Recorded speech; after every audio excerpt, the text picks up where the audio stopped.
I'm going to talk about engaging and retaining first in family students at the QCA. I work with so many first in family students and I've seen so many of them fail to thrive, admit defeat and fall by the wayside despite all their hard work and an army of support. I had an idea what was going on, but I wanted to see what the research had to say. And so I read quite a bit of the research and used the themes from the literature and my own experiences to develop an approach to mitigate some of the issues that they face. So what do we know about first in family students? First in family students have the ability, drive and determination to succeed at university but lack the cultural capital, or more accurately, they have a different cultural capital that isn't valued by universities. So what do we need to do? For starters, we need to stop seeing them as the problem.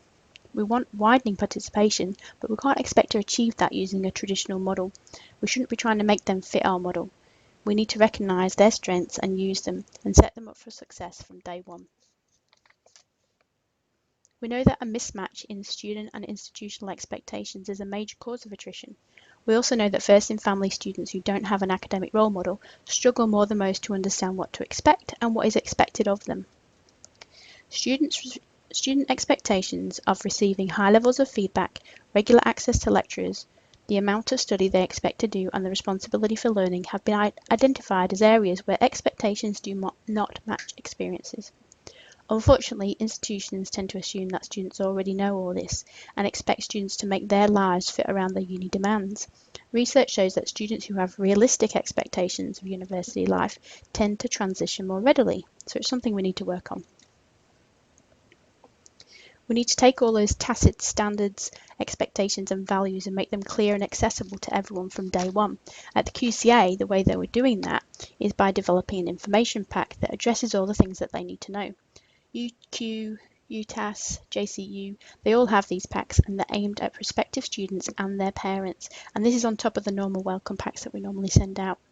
These packs include topics like how many hours per week you're expected to study, tips for working while studying, academic honesty and integrity, university terminology, differences between high school and uni, the typical first week's experience, what to expect from a lecture or tutorial, contacting lecturers and tutors, that type of thing. You might think that information is already readily available, but whatever we're currently doing, it isn't working for all students because of a vast number of students we still see with some of these issues. I'm also working with Sunisi to aggressively promote UniKey to first in family students in the welcome pack and at orientation. I'll go to the UniKey pre-orientation sessions and introduce myself and my role. This year, me and Sunisi are going to trial having joint QCA UniKey peer mentors to work with our UniKey students, whereas in the past they had one of my mentors as well as a UniKey mentor. This should make it a more coherent experience for the student. First in family students often feel the need to convince those in their domestic networks of the value of their education and their right to be there, and they can only do this if they appear competent and show that they're coping. Unfortunately, this means they're less likely to seek help than their peers. For me, starting university was a realisation of a hard-won dream, and that has been reflected in the research. Or for school leavers, starting uni is a powerful message to those who told them that university was beyond their reach. As a result, these students have a strong motivation to succeed, so we need to capitalise on that. It makes them much more determined to work hard and not waste the opportunity, but it also increases the stakes for failure. It's been said that first in family students would rather withdraw than risk failure. At orientation day, I present to each of the 4 orientations, and at these presentations I promote the SSA role and I also talk about the first in family seminars. The First in Family seminar is in its infancy and there have been a few hiccups, but the general idea is that First in Family students can come and meet with a couple of First in Family mentors and we can talk about our experiences of transitioning into uni. It helps to reassure them about their first year. We talk about not putting so much pressure on themselves to succeed, what to expect from tutorials and lectures and assignments and how to get help, that kind of thing. I also encourage them to work with their peer mentor, not just when they need help, but also when they just need some reassurance. During the session, I showed them the film that I developed with one of the animation students. You can actually watch that on my YouTube channel. I've put it up there for you to watch after this. We watch the video and the students can talk about their own stories, which are often quite inspiring because they've usually faced adversity just to get here. I reassure them that it usually takes a semester or 2 to find their feet and that when they do, they'll be fine. I then follow up with the First in Family students in much the same way as the Learning Late Engager students. I think the personal approach works. In Levine and Needford's book, Beating the Odds, How the Poor Get to College, they said an individual who touched or changed the students' lives, intervention by one person at a critical time in the person's life, it was the human contact that made a difference. The research says that first in family students have economic pressures that their peers don't have. Often, but not always, their domestic networks value employment over education, and this leads to pressure from families to be earning, or at least to be increasing their earning potential in a direct way.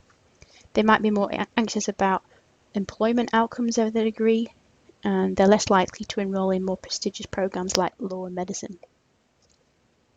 Eventually, first in family students start to see the intrinsic value of their education, but in the early days, we need to make career options transparent by explaining the relevance of what they're learning and promoting industry relationships. Our SSRT is behind that, and we've been promoting the idea that we need to make career links transparent in everything we do, from promotional material, careers fairs, open days, and in the course content and assessment. Earlier this year, we started the ball rolling by targeting first-year students for careers fairs and talks by industry representatives. Several studies have looked at the domestic lives of first in family students, and they found that some parents and partners are unsupportive of further study of the time it takes and of the impact it has on domestic activity, and they might refuse or be reluctant to compromise. So first in family students often have to adapt their study to fit around family responsibilities and paid employment, but in reality this means they have to be more organised than their peers, which can lead to positive outcomes. We need to make sure that our first in family students are able to meet their domestic obligations in a way that doesn't hinder their education, and we can do that in the NEI. We create a schedule that includes study, work and family responsibilities, and we evaluate whether it's feasible and make changes to the enrolment if appropriate. The key is to be flexible where possible. We do this with all our NEI students, but I think it's particularly important for first in family students. The research suggests that first in family students have competing identities. Their new academic identity and the old familiar identity that's shared by those in their domestic and social networks. Trying to reconcile these competing identities is problematic, and some never make it. It's much, much easier when they feel confident about what they're doing and where they fit in. We can help them with that by resolving the disparity between individual and institutional expectations. We can support them whilst change happens over time. What we do know is that university education will protect them from the types of attitudes that held them back initially. Students reported that they had experienced being undervalued or even negated within the social world, and that university offered a form of defence against any future assaults of this kind. So that's a bit of the research and some of the strategies, and we're just going to talk you through a little bit of the data now. It's very, very early days with some of these strategies, so I'll just give you what I've got so far. We were never given any official first in family data for 2013 students, and only first in family data for the at-risk students in 2014, but I've been working with the stats boys to provide me with the official figures, and I've requested that they give me a list of 3151 first in family students prior to the NEI period. What I can tell you is, according to the predictive analytics, 78 3141 students at QCA were first in family. 62 of the 78 students re-enrolled and finished semester 2, so we're calling those the students who stayed. 16 students left the university. Of those 11 of those 16 had selected their program as their first preference. 2 got their second preference, so they wanted to be there. For all 16, it was their first degree anywhere, except one that started in a different program at the college and then transferred in. But all 16 only lasted one semester. So there's the preferences. Compared with the students who stayed, they were least likely to have been NEI'd, suggesting that that might be a protective factor along with having consults with an SSA. Most didn't hit the markers at least in the target programs, and it seemed they were doing okay early on, but 3 withdrew after census, 3 withdrew with failure, and the other 10 left with a GPA over 3.5. None had academic recovery, presumably as they didn't hit the markers. 6 hit marker 6 and were all from the same program. I think I need to say that again. These students chose this program as their preference, and it was their first degree. They only lasted a semester, and where they didn't withdraw, they left with academic standing. These are only tiny figures so far, but these stories echo the literature.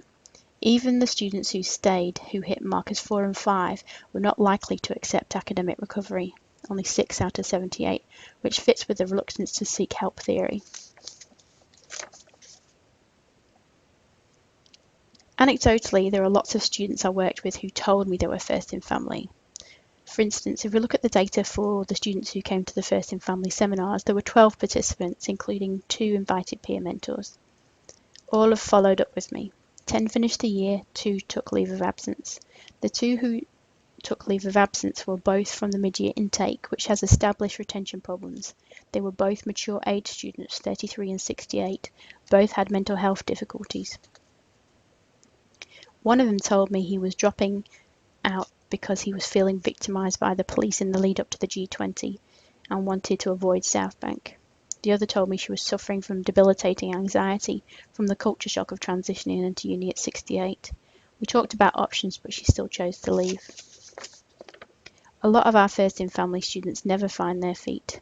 Despite knowing who they are and targeting them, with the best will in the world, it doesn't matter how many times you dust them off and put them back on their feet. Each semester they fall into the same traps. I can tell you some of their stories. One lad I helped to claw his way through 2 semesters. Every step was agony, and in the end he felt defeated because uni had never ceased to be an alienating and perplexing place since day one. He would come to see me, having fallen behind, and would sit with his head in his hands, saying, "I've done it again." He told me his friends were working and buying cars, and his single mother was struggling financially, and he felt obliged to help. He dropped with a GPA of 4.75. One student who I'm particularly fond of came in with his dad for the enrolment lab. I remember they were both anxious and a bit overwhelmed. The son went through the NEI process, and when he was struggling, he came in for consults. He was baffled at why he kept failing. When he was on probation, he came in for academic recovery and was crying uncontrollably because his dream was slipping away, and he felt powerless to stop it. We worked out what was happening, and the following semester he got straight 5s. When the results came out, he came in to give me a big hug, and he said he couldn't have done it without me. He's on a 3.9 now, but he's doing okay. One girl came in with her mother, her sister, and a family friend for the NEI. The friend had done a semester at uni and was a highly vocal authority on the subject. They were from the country, and the girl faced extensive travel time to attend uni. Mum was a widow and had managed to secure a scholarship for her to attend, but they couldn't afford for her to live in town. Eventually she went to live with an aunt closer to uni. She came in a few times, upset over the way a teacher had treated her. We managed to work all that out. She came in for little things, but mostly she coped on her own. She's got a good group of friends now and is on a GPA of 4.75 after 2 semesters. And these are the kind of things that First in Family students are telling me they appreciate. I just thought I'd let you know that, to my shock and surprise, I somehow managed 2 more 7s. It was my aim to do so if possible at the end of the year, just to prove something to myself. Also, if I'm really honest, as one in the eye to those who put obstacles in my way and put me down. Not that they will ever know, and it's a bit arrogant of me. A special thank you for all your encouragement. I really appreciate your support you have given me throughout my days at Griffith University. I'm not sure whether you realise this, but for me, and I'm sure for others who have been fortunate enough to have you as the success advisor, we all owe you a credit for our success. I think it's extremely important to be able to go to someone who you know has your interest at heart, a person who is caring and that you trust, a person who can help solve your problems or give you an alternative to look at. So in summary, it's still in the very early stages of development, but I think this approach is helping the First in Family students at our college. I don't think it's a one-size-fits-all approach, but if we share what we're doing, we might learn from each other.